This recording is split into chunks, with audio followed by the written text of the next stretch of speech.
There for MVP, it's going to be Dream on a bit of an uprising there, as you guys see from his results compass. I believe we're calling it now for the third name we're giving it. I don't know, what was I calling Are you going to settle on results compass this time? What was I think the we had other one? Skill compass. Skill compass. And like, I don't know, something else. I don't remember. But Dream doing decently well, 2-2. We gotta pick a name for this. I don't know. Results compass is kind of hard to say, Yeah. but we'll find something eventually. And here's DeParture. I can guarantee you that arrow is wrong. It is not supposed to be an upwards red arrow. I think it's actually a downwards, the blue one. I guarantee you whoever put that arrow up there right now, their face is as red as the arrow is. Oh, as yeah. They realize they've made a terrible mistake. Or as red as the loss, the L there. Yeah. But DeParture's 0-4, has not won a game just yet, and he has not played against Terran. So maybe he'll have a bit of a different showing here against a Terran player. We'll have to see. Well, guys, there's no easy way to say this.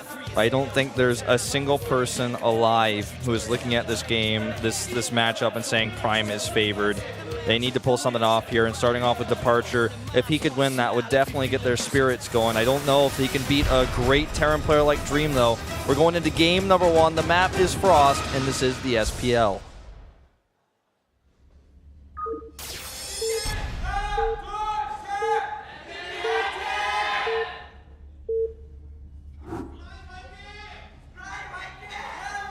LTA는 SK텔레콤. Up here to start things off on Frost in the top right in the teal for MVP, Terran player Dream. And to the top left in purple, it's DeParture for Prime. So we're spawning here horizontal spawns. And we got some more cheerfuls there for the GG girls. I think they were rooting for Prime. The other ones over on the other side are rooting for MVP, of course. Always got to split them up 2-2. Can't be outnumbered. That would regardless of what they think. Does not matter. Certainly just a coincidence that they always seem to have the same number of supporters for each team. I'm sure that could not be contrived or forced in any way. No, not at all. Not even suggested, Brendan. Certainly not. Definitely not.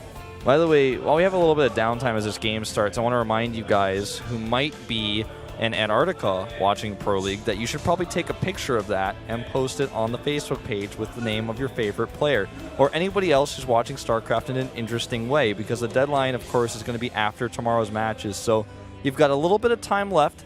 You know, you're watching right now. You can buy a plane ticket to Antarctica. It's possible. You can do that and take your picture. I don't know if you can buy a plane ticket to Antarctica, though, actually. Can you? Or I guess maybe you can't. I think you might have to, like, have a private jet for that. Yeah. Or some sort. You could go to the King Sejong Station. That would be sick. You go to the actual Sejong Station on the on the Antarctic base and take a picture of that. That would be pretty cool. That would actually be really cool. Those are the MVP supporters, by the way. No coincidence that there's two of them. Just two. I have to say, you know, you guys need to get on this contest thing. You know, like we said yesterday, you think you're just going to take a picture in your house and you have, like, a picture of, like, Killer on your wall and, like, people are just going to win. You're going to win the contest? I don't think so. You won't even get an honorable mention. With the amount of people that watch this tournament and the people that are following StarCraft, you're not going to get much of a mention. That's like the standard picture, I think, that would be uploaded to the page. You got to do something like you shave crazy. Flash's Korean name into your hair. That's pretty could interesting. Be good. That's a good idea. Someone could steal that idea from Wolf before he does it himself. Yeah. I could probably just ask Flash to make me a video message, though, so I'm not going to enter the contest. Well, yeah.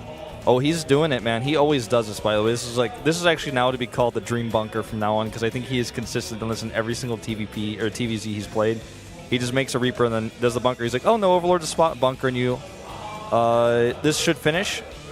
Yeah, and this is going to be very annoying. Yeah. It's going to be very hard to stop this. I mean, he's only just now getting his first 4 Zerglings. Reaper's in the base now. He's got nothing to defend. He's going to start picking out those drones. He's going to try to save them on the reactor and try to make them into spore crawlers or whatever he can. Decent micro so far and not losing any drones. Yeah. You know, having to make that second extractor is kind of annoying, but he will save it that way. The bunker is really annoying because it's going to really affect the mining at the natural. He needs to protect that queen. And if the Reaper gets low, he doesn't have to run away. He could just hide in the bunker, and he's still going to be able to recover from within there. Yeah. Here comes a second Reaper now. A third one on the way is about to finish back at the base. Look at this. He's put the SCV inside the bunker. It is totally safe. And now he's going to start picking at all these units. Going to try to repair with that one SCV. Keeps it alive. Decent micro. Goes down, though. Yeah, I think he could have microed that a little bit better. No salvage either. But still, that's a lot of Zerglings made and killed. And that Queen is really committing. That was quite brave by DeParture there, but it actually works out for him. You know, he wards the Reapers away. Doesn't die, but Queen's very low. He starts another one. Banter at home is scouted, by the way. Works out for now, but he's got 3 Reapers now, and they are regenning. And all of these Zerglings that are just being kited so easily. This is good now. He's bringing the second Queen down. This is going to help him very, very much. It's going to push Dream back for now. Yep. Nice control there by DeParture. Very impressive. You know, it begs the question, did he make too many Zerglings? I don't think so, but, you know, speed is done just a little bit too late to punish for this. Wall is going to be started. He may be able to pick up his SV. He should be able to. Well, actually, the SV gets lucky, gets protected there by the wall a little bit. The Reapers are there and doesn't get anything down. Now the Zergling speed is somewhat useless. And, you know, there's not a whole lot. There's not really a whole lot that he can use those Zerglings for, right? I mean, the third base is going up. He can secure that. The Hellions are coming out a little bit later, but it's a lot of larva spent. Right now, the worker count is actually at 36 to 26, so 10 up right now, but could have been in a better place. Yeah. I mean, we talk about this all the time with making those Zerglings early. You know, a Terran can really put on the pressure here with a lot of these fast units that get to your base so quickly and can force you to make Zerglings just to hold off the pressure. And it takes away from a lot of the drones that you would have a lot earlier, which would get your economy going way faster, which may help you to hold off like later pushes like this one that's coming across the map right now. Yep. Let's see how well this does. I mean, he's droned up quite heavily to make up for the links he made earlier, but this is exactly what Dream is counting on. He targets down that weakened Queen from earlier. Now it goes into the main base. Is that DeParture Prime or is that Terror Prime that we're watching right now? To me, it makes no difference. All of these drones are going to be targeted down here. Eventually, he's going to catch and kill those Hellions, it looks like, but so much damage done. Already now killed 8 Harvesters, 9 in total, and the wall holds back at home. But, you know, he lost everything for that. It's just the problem of, again, he's going to have to remake the drones. And if he does that and uses all of his larva for drones, a follow-up push could be deadly. He lost a Queen. Banshees are on the way. Spore Crawlers are very late. The lair is not done yet. Yeah, and as the Observer was pointing out as well, there is the Spore Crawler placement is in the mineral line, so that Banshee can hide right behind the mineral line and do a lot of damage. This can be nice if he surrounds these Hellions, but it looks like decent micro out of Dream is going to keep it alive for now. Now that the Banshee is back, it is going to ward back those Zerglings. Yeah. Spire started. Spire is started here. Oh, there's just so much damage being done. He's weakening the Queens just even a little bit more with those Hellions. Another transfuse goes down, but he's targeting the Queen here with 80 energy. So that she's not going to be able to transfuse her partner, but when she dies, now 1 Queen versus 1 Banshee with Hellion support. Looks like the Banshee should win that fight. Micros it back, though, as a second Queen is arriving, but he's just doing so much damage. This tempo that he gets here is huge. Now he's going to kill the last Queen here, most likely. Yeah, he's just got to keep on microing his Hellions, and there's just not enough anti-here to keep back these Banshees with Cloak. There's just 1 Queen now trying to follow up. It will target down that very weak Banshee, but still another one here, and more Hellions on the way. It's really hard for DeParture to stabilize right now.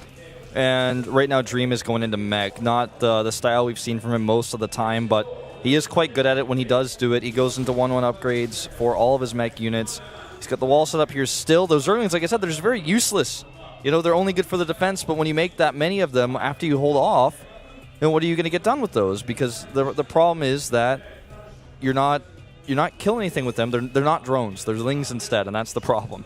Yeah. You'd rather have the drones. That's larva wasted.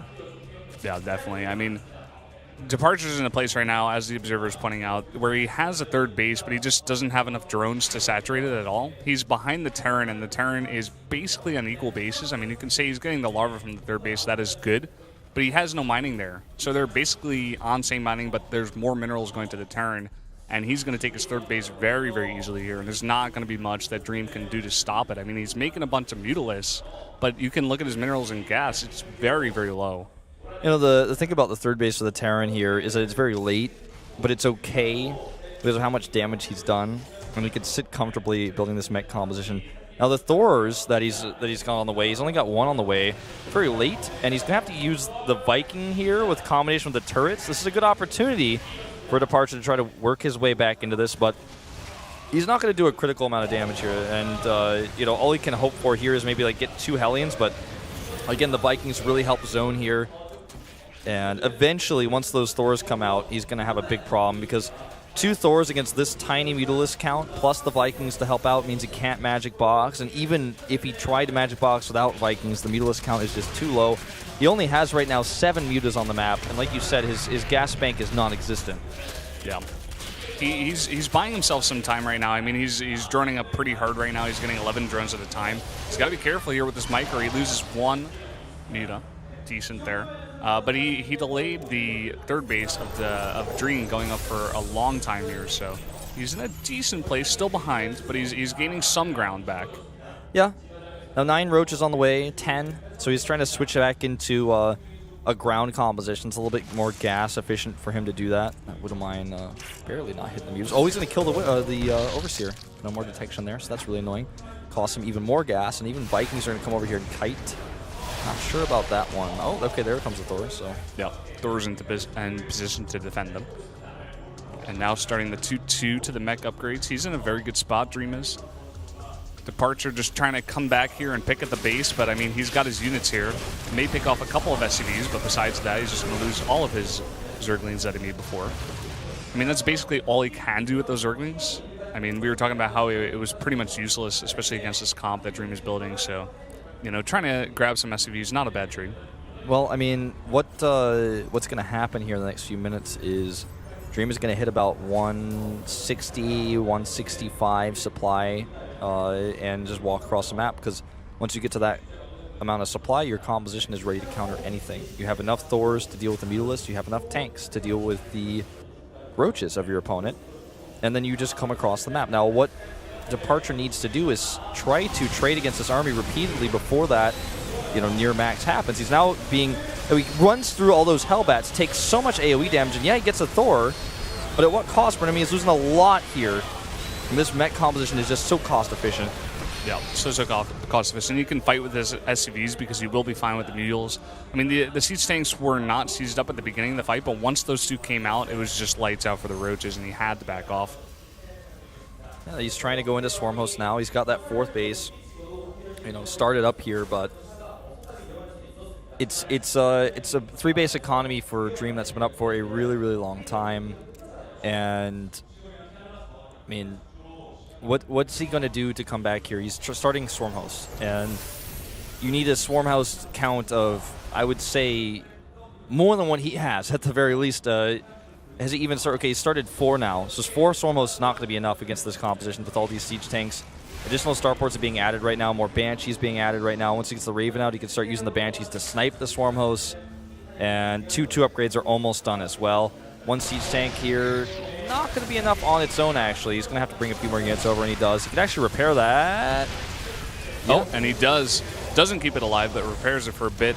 Gets another shot on those Roaches. Roaches are going to be forced back.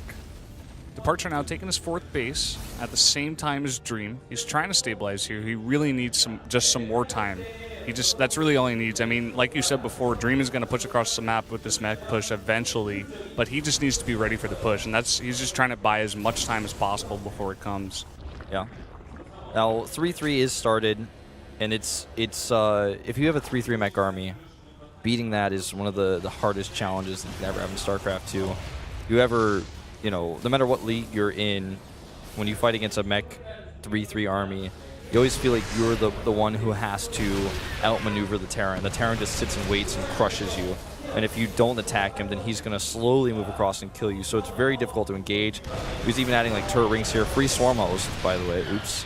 Just a little gift, you know. DeParture giving up a sacrifice to the Terran god, I guess. Do you know that today is Black Day, Brendan?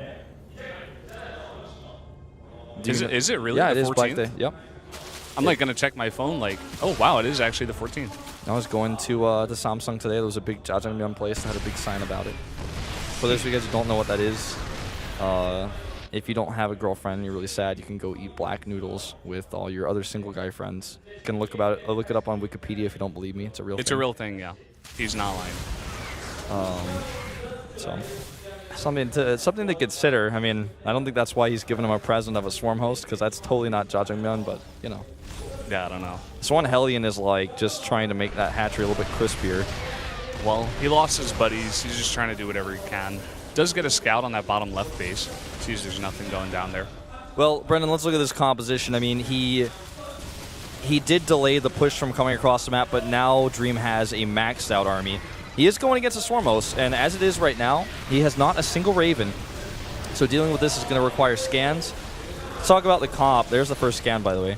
The composition that we have here, 3 Thors, 2 Banshees, 2 Hellions, not too important, 9 Vikings, 11 Hellbats, and 13 Siege Tanks, and soon to be less Swarm Hosts on the map. He has 15 in total right at this moment, but he might be losing a few of those in the second if he's not careful. He's attacking into a planetary now, which is never a good idea when there are that many SCVs repairing. Yeah, he's even got a couple of tanks that just spawned there to help with the defense. And now all of those roaches that he just wasted on that planetary are not going to stop this attack. There's nothing in the air to defend against the Banshees for the Swarm Host. They're just going to go down as long as he keeps scanning. Yep, and you know what? There's no answer. He's starting to lose too many Overlords here too, Brendan. He's now 162 over 140.